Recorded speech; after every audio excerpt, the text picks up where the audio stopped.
আরে ভাই, যে জায়গায় পাঁচটা লোক একসাথে বইসা একটা স্লোগান দিতে পারে না, একটা মিছিল করতে পারে না, তারা আবার ফেরত আনবে আপারে।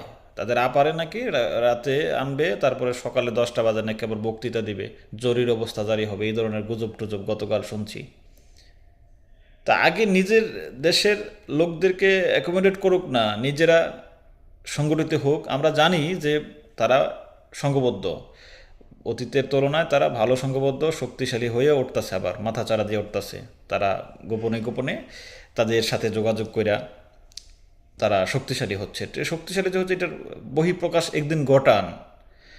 দেশের ভিতরে এখন তো কোনো সরকার বিএনপি না আছে, বিএনপি সরকারও নাই, বা জামাত সরকারও নাই।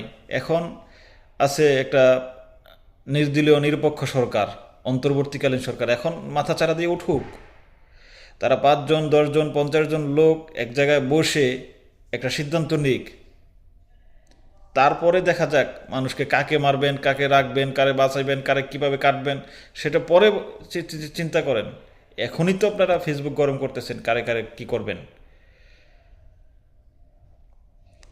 বলতেছে যে কি ক্ষমতা আইসা কি করব না করবো, এগুলি নিজের পাছা ঠিক করেন। নিজের মানে পিড়া খাই তো রাত্রে কোথায় বের হয়েছে দেখলাম যে পিড়াইতে পিড়াইতে পাছার চামড়া লাল করে ফেলাইছে। আপনারা আবার আবার বলতেছেন যে আমরা আইসা আবার এটা সেটা করব।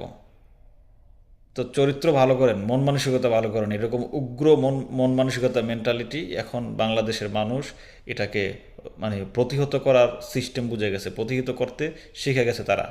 এখন যে কোনো শক্তি, শুধু আওয়ামী লীগ শক্তি না, যেখানে এই আওয়ামী কার্যকলাপ করবে তাদেরকে জনগণ প্রতিহত করবে।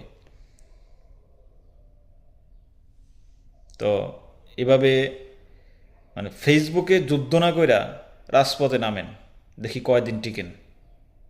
আর রাজনীতির নাম তো মিনিমাম, যদি যত তাড়াতাড়ি চিন্তা করেন, যদি অনেক তাড়াতাড়ি, তারপরেও 15-20 বছরের কমে রাজনীতিতে আসতে পারবেন না।